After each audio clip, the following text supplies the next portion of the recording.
Electricity.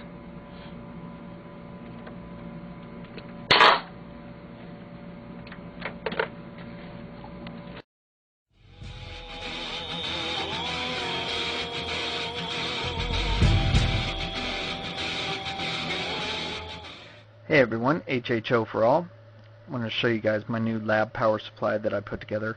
I converted this from a PC power supply, ATX power supply. That's important because if you try to convert an old AT power supply, chances are the amperage isn't going to be high enough for what you want to be doing. And then also the color coding is completely different. So anyway, with that in mind, I just want to show you guys just a quick walkthrough of how I did this in case you're interested in trying it for yourself. What you do first thing is you take all the cables and you cut the connectors off the ends of them. And then you sort out all of your colors, you group them all together, and then you use cable ties or zip strips, whatever you want to call them, and you just tighten them in together and run them all together into a single connector.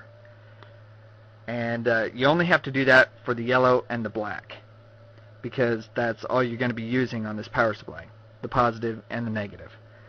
And there's two other wires that you will be using. You'll be using the gray and the green, which you'll be connecting to a 12-volt switch.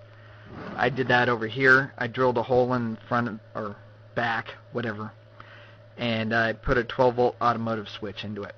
And so that way it's a little more convenient, because obviously you're not going to want to have bare wires hanging out and have to tap them together every time you want to turn it on or off. So anyway, you just flip the switch and then it turns on. Real simple. Nothing to it. So all the other wires that you have, you're going to want to just roll them up and pull them in tight with cable tie or zip strip.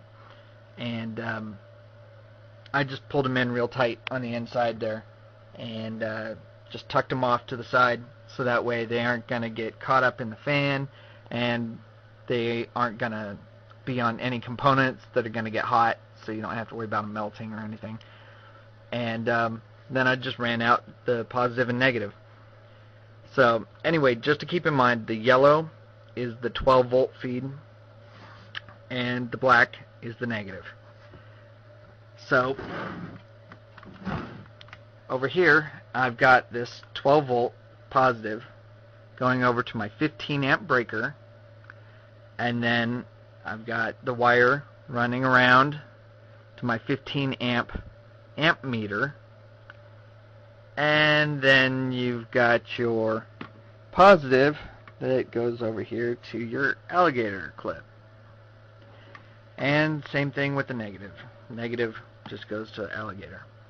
So anyway, that's that. This is new lab power supply. The reason that I built this, my other one died on me. I was testing out one of my fuel cells and I had a short in it, and there was just too much power that went across the line, and the circuit breaker didn't trip and it fried it out. So lucky for me that these are cheap enough that you can get one for under 40 bucks. And then the amp meter I got on eBay for I think $5 or $6, and the circuit breaker for about the same price. So you're talking about $50-$55 to put it together yourself, plus the switch. I think that's like $2.99 at an auto parts store. So anyway, that's that. If you have any questions, just let me know. I'll be glad to walk you through it. HHO for all. I'm out of here.